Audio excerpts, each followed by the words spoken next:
ja liikumine, see käib paratamatult koos. Selleks, et privaatselt liikuda, oleks vaja tehnikat. Motobi esindab CF Moto kaubamärgi all toodetavaid motorattaid ja ATV-sid ja on just turule toonud täiesti uue väiksema kubatuuriga ratta CF 300 SR. Tegemist on A2 kategooria rattaga, 300 kuubikut, ühesilindriline, siukene veidike õhem ratas ja mõeldud on ta pigem siis ma arvan, et siukestele väiksematele motosõpradele, et me oleme siin suured mehed ja suured mehed tahavad suuremaid kubatuure, väiksema kehasuurusega või kehadega inimesed, need lihtsalt ei saa suurte ratastega hakkama, jalad ei ulata maha ja nii edasi. Et eks see on võib-olla üks põhjus sellele 300-st välja tuua. Tegelikult on ju kõik need soojad maad, Lõuna-Euroopa ja seal ei aetagi niivõrd seda suurt kubatuuri taga, vaid taetakse optimaalsust taga.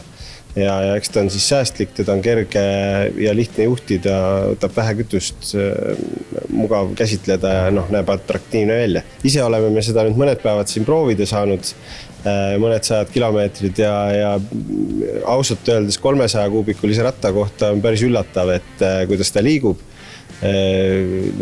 Tippkiirus on tal ametlikele andmetele 126, tegelik kiirus isegi oli kriips rohkem ja käsitlemine on üllatavalt mugav.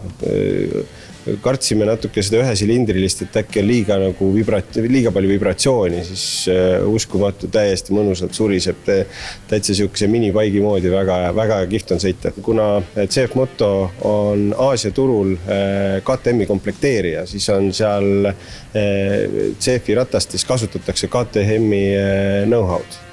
Ehk siis sellised nüansid ja võib-olla visuaalsed teemad nagu võivad tihti väga sarnased tunduda. Tegelikult on ikka täiesti erinevad brändid. Et tal on 2 sõidurežiimi, üks on Eco Mode ehk siis siukene rahulik, teine on Sport Mode, mis annab natukene särtsu juurde. Saab natukene siukesed äkilisemaid liigutusi teha ja täiesti kuuletub sellele kõigele.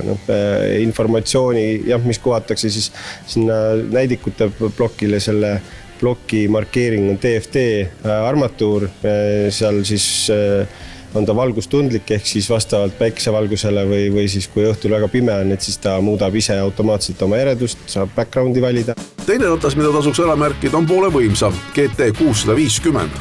See on touring ratas, mis on siis kondlitega tänavatsikkel, mis siis mõeldud natuke pikemate sõitude jaoks. Ehk siis tal on reguleeritav tuuleklaas, saad tuuleklaasi reguleerida, ehk siis saad oma vihinaid kiivris vähendada tänu sellele. Täpselt samamoodi kasutab TFT armatuurlauda, 2 sõidurežiimi, Eco ja Sport, täpselt samamoodi sees olemas. Kubatuur suurem ja kilovatte rohkem, et ta on 46 kilovatti, 650 kuubikut ja maksimumkiirus 170 kilomeetrit tunnis, kütusepaak 18 liitrit, kütuse kulu jääb sinna 4,9–5,6 vahele, olenevalt siis sõidurežiimist. Aga kohe kindlasti on tore proovida ja omada Super Soko elektrirattaid või rollereid.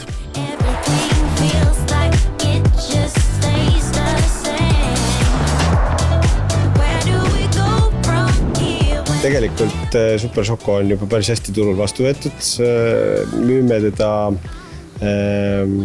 järjest võiks öelda rohkem, isegi siin koroona tingimustes või ütleme isolatsiooni tingimustes võib-olla on see üks mõjutegur, et inimesed tahavad ikkagi liikuda ja tahavad olla pigem eraldi elektriratastega või elektrimopeedide juures, siis on ju see, et sa ei pea teda eraldi kuskil tankimas käima, sa tangid kas kodus tavaliselt 220 pistikust, akku saad kaasa võtta, kiirlaadijaga laed 3,5 tundi, saad 70-75 kilomeetrit sellega sõita, linna piires tegelikult rohkem kui vaja.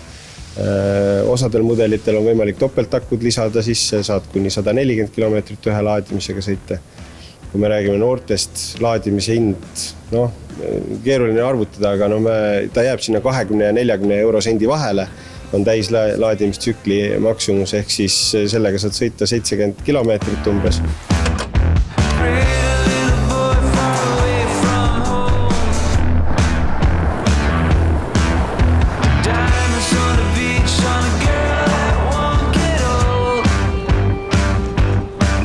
Lisaks muidugi on võimalik soetada kiiresti Eestis turuliidri staatusesse tõusnud CF Moto kaubamärgi all ATV-sid ja muud vaba aja tehnikat.